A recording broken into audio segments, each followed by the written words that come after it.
Hello hi and welcome back to the video series lecture. इस वीडियो में हम बात करने वाले हैं definitions of important terms used in consignment. Consignment में जो इम्पोर्टेंट टर्म्स के डेफिनेशन है वो आज हम आपको बताने वाले हैं। So learning objective define the most important terms used in consignment account. जो भी इम्पोर्टेंट टर्म्स है वो हम डिफाइन करेंगे। सबसे पहला टर्म है कमीशन।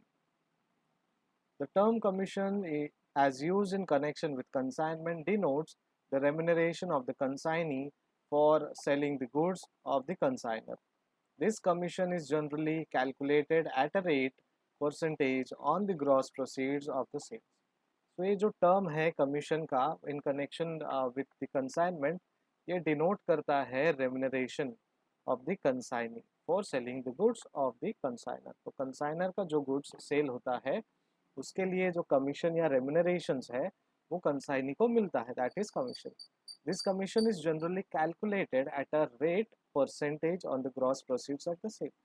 ये जो कंसाइनमेंट अमाउंट है ये परसेंटेज में कैलकुलेट किया जाता है या फिर एक परसेंटेज फिक्स किया जाता है एंड देन जो टोटल कंसाइनमेंट अमाउंट है उसमें का परसेंटेज इनको दिया जाता है। The next concept is del credere commission. The Del Creditor Commission is an extra commission allowed to the consignee on his guaranteeing the realization of the debts in full in connection with the credit sale of goods on consignment. Goods may be sold by the consignee either for cash or on credit. When they are sold on credit, the consignee may guarantee that they will be duly paid for and that he will be liable to indemnify the consignor for all bad debts.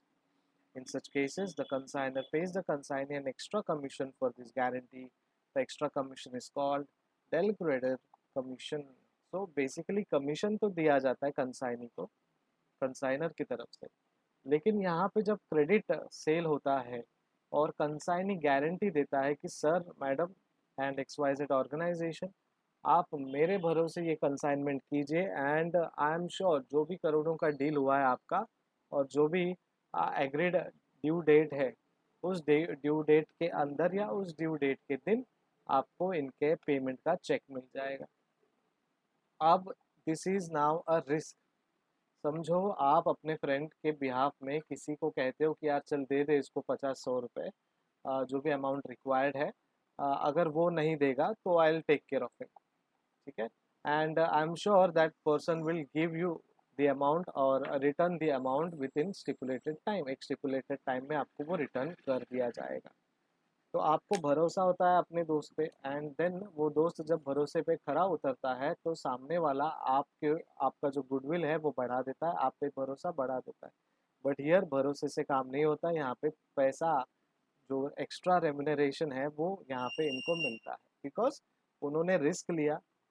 अगर सामने वाले party ने पैसा नहीं दिया तो commission agent consignee जो है वो उनके बिहाफ में पे करेंगे और वो लाइबल है उनके बिहाफ में पे करने के लिए, राइट। सो ये एक्स्ट्रा जो रिस्क उठाते हैं उसके लिए जो एक्स्ट्रा कमीशन उनको मिलता है it is called as del credere commission. Then advance against consignment.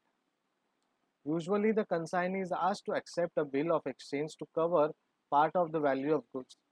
This is a guarantee by the consignee that when sales are affected, he will make the necessary payment, of course, instead of a bill of exchange. The agent may remit a sum of money to the principal as an advance. This advance or the amount of bill of exchange will be adjusted when the goods are sold. So, advance against consignment. हम जब भी consignment करते हैं उसके against में advance पे करते हैं। इट्स नॉट नेसेसरी या कंपलसरी कि हमेशा ही एडवांस मिले। तो यूजुअली होता है बिकॉज जब तक टोकन अमाउंट नहीं मिलेगा तब तक यू नेवर नो कि ये डील ऑन है या डील ऑफ है। Even when we go to buy motor vehicles हमारे लिए वो एडवांस पूछते हैं, 1000 रुपये तो एटलीस्ट वो लेते ही है एंड उसके बाद पेपर वर्क का काम चालू करते हैं एंड देन दे आस्क कि सर बाकी का पेमेंट करेंगे तो we will proceed with the RTO rules and regulation and procedures. So advance is always there और consignment में भी advance दिया जाता है और ये bill of exchange के against में होता है, right? So instead of a bill of exchange, the agent may remit a sum of money to the principal as an advance. This advance or the amount of the bill exchange will be adjusted when the goods are sold.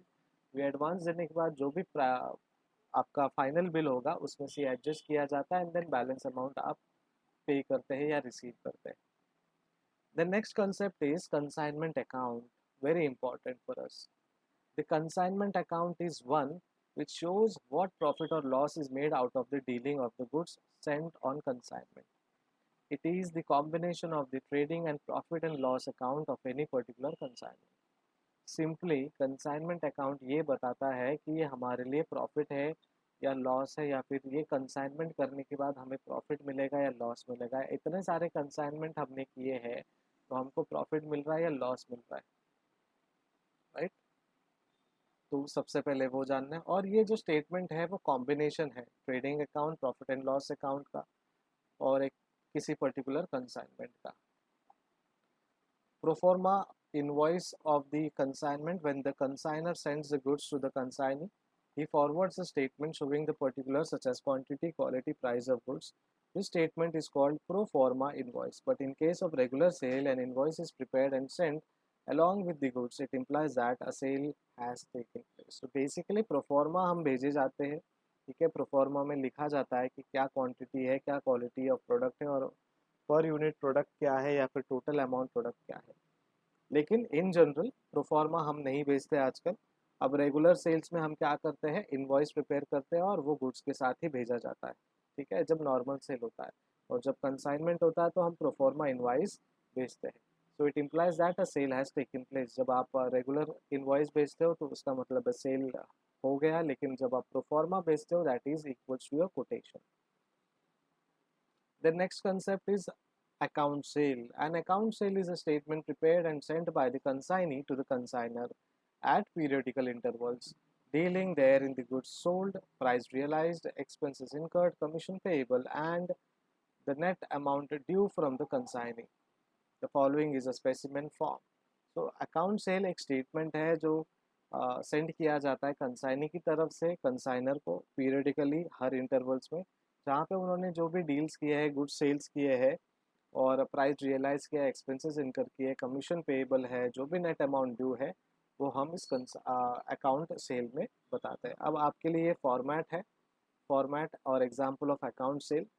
देखिए dollars में लिखा है particulars rupees 35 cases of fancy goods at $150 पर case, 40 cases of fancy goods at rupees $200 per case, less charges and expenditures, trade, cartage, brokerage, insurance, storage, commission at 10% of sale. जो हम commission की बात कर रहे थे यहाँ पे हो गया. Less amount of are acceptance given in advance. जो एडवांस हमने पे किया है वो ये एक अमाउंट है. And bank draft now enclose. जो भी बैंक ड्राफ्ट उनको मिला है वो इनक्लोज किया गया है.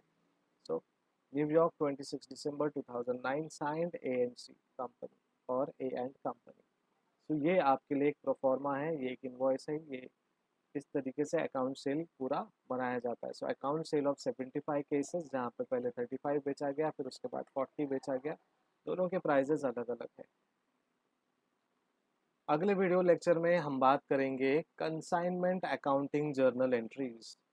Consignment accounting journal entries are important और ये जर्नल एंट्री आपको समझ में आ गया मतलब कंसाइनमेंट अकाउंटिंग आपको आ गया, इसमें कोई डाउट नहीं है. और वैसे भी लॉकडाउन में, कोविड में आपको ऑनलाइन एग्ज़ाम है तो बस आप ये जर्नल एंट्रीज याद रखिए और कुछ थियरी याद रखिए, because online exam theory based होने वाला है. तो प्रैक्टिकल आप प्रैक्टिस करते रहिए, लेकिन more focus be on your theories, ठीक है. चलो, अंटिल देन, जब तक ये नेक्स्ट वीडियो आप तक आता है तब तक टेक केयर, बाय बाय, सी या.